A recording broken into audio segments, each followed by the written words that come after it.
Louvado seja nosso Senhor Jesus Cristo. Para sempre seja louvado. Caros irmãos e irmãs, o livro dos Reis, cuja segunda leitura nós lemos hoje, no capítulo 25, trata de um momento muito difícil vivido em Jerusalém. Esse momento difícil resultou no exílio da Babilônia.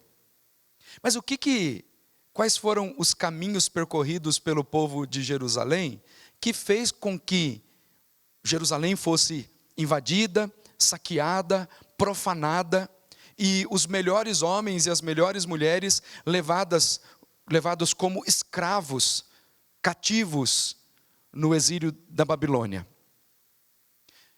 Primeiro é preciso lembrar a estrutura da construção, para a gente entender a questão material e entender a parte espiritual. Jerusalém toda murada, esse muro era um muro de proteção contra os invasores, contra aqueles que queriam saquear Jerusalém, contra os inimigos estrangeiros. Esse muro é proteção. Entenda isso numa dimensão espiritual também. Mas uma brecha aberta nesse muro fez com que os inimigos que estavam lá de espreita do lado de fora conseguissem entrar em Jerusalém, porque vai enxergando como que os pontos fracos, o inimigo vai à distância, analisando as coisas e espera uma brecha. Quando se deu uma brecha, e o texto fala disso, uma brecha que se abriu e que o rei pensou que poderia fugir de lá, mas essa brecha que se abriu foi suficiente para que os inimigos enxergassem o interior e então entrassem e levassem os homens e mulheres cativos para Babilônia, além de saquear, profanar o lugar. Qual é a dimensão espiritual disso? Uma cidade murada, ela é protegida. Tanto que depois o desejo era que o muro da cidade fosse reconstruído e alguém tomou esse empreendimento, a decisão de reconstruir o muro de Jerusalém, quando ele foi derrubado. O fato é que uma cidade murada é uma cidade protegida. E não pode deixar nenhuma brecha. Deixou uma brecha, é suficiente para que o inimigo invada. Eles sofreram amargamente depois disso. Mas olhemos numa dimensão espiritual o que significa isso.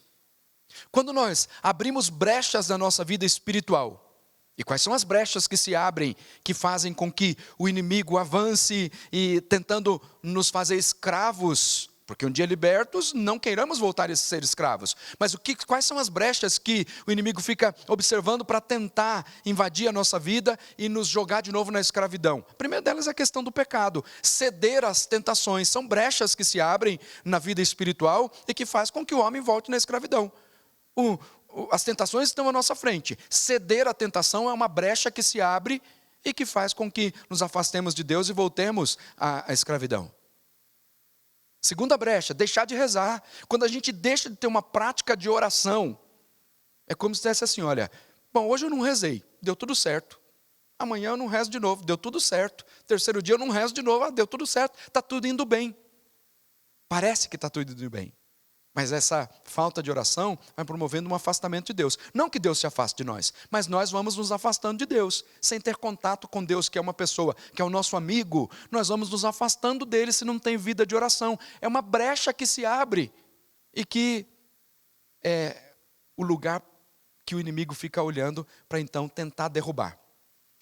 Os grandes momentos em que Jerusalém foi derrotada e que passaram vergonha foi por conta disso, pelas brechas que se abriram, tanto na questão material como na vida espiritual também. Se afastaram de Deus, foram infiéis. Então, a terceira brecha é a brecha da infidelidade. Quando nós achamos que podemos viver por conta própria. Eu mesmo resolvo aqui, eu tenho força de vontade suficiente, então eu vou resolver as coisas, e aí acaba caindo na infidelidade. Porque a vida cristã, ela só tem bom êxito quando nós entendemos quem nós somos e contamos com a graça de Deus. Tal como o leproso, que reconhece quem ele é. Sou um leproso. Eu preciso ficar curado. Ele diz isso, Senhor, se ajoelhou diante de Jesus e diz, Senhor, se queres, podes me purificar. Mas ele sabe quem ele é. Então, sabendo quem ele é, ele sabe que depende de Deus. A dependência de Deus leva-nos ao caminho da fidelidade. Pois bem, qual foi o resultado disso? O resultado é apresentado aqui no Salmo de resposta. Cativos na Babilônia, esse povo viveu como que uma depressão coletiva, narrado pelos profetas, e aqui nesse salmo é uma expressão forte de como eles estavam vivendo, porque os carrascos começavam a dizer assim, canta para nós algum dos cânticos que vocês cantavam lá em Sião, com tanta alegria, no templo em Jerusalém. E aí o texto diz assim, junto aos rios da Babilônia, nos sentávamos chorando com saudade de Sião. Nos salgueiros por ali penduramos nossas harpas, porque depois continuávamos sendo insultados pelos carrascos. Canta para nós, canta para nós. Exigiam alegria na tristeza. E como é que eles podiam ficar alegres?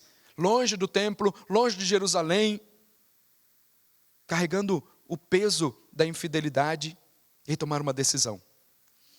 Essa decisão é fundamental. Eles disseram o seguinte, que se colhe a minha língua, que se prenda ao céu da boca, se de ti, Jerusalém, algum dia eu me esquecer. Sentiram saudades de Deus e fizeram esse propósito. Saudades de Deus, saudades de Sião, fizeram esse propósito. Que é um propósito que Deus chama a cada um de nós a fazer. Primeiro, reconhecer quem nós somos. Nós precisamos de Deus. E se nos afastarmos dele, reconheçamos novamente que precisamos dele e voltemos para o Senhor. Que a saudade de Deus, sobretudo nesse tempo difícil que nós estamos vivendo, que a saudade de Deus faça com que voltemos correndo para os braços do Senhor com mais alegria, com mais fidelidade, para continuar prosseguindo o nosso caminho de vida cristã. Mas lembre-se, não deixe brechas. Deixar brechas é o lugar que o inimigo vai querer entrar para tentar nos derrubar. Seja fiel, tenha vida de oração e não ceda às tentações. É o caminho para não deixarmos brecha nenhuma e para continuar vivendo na presença de Deus.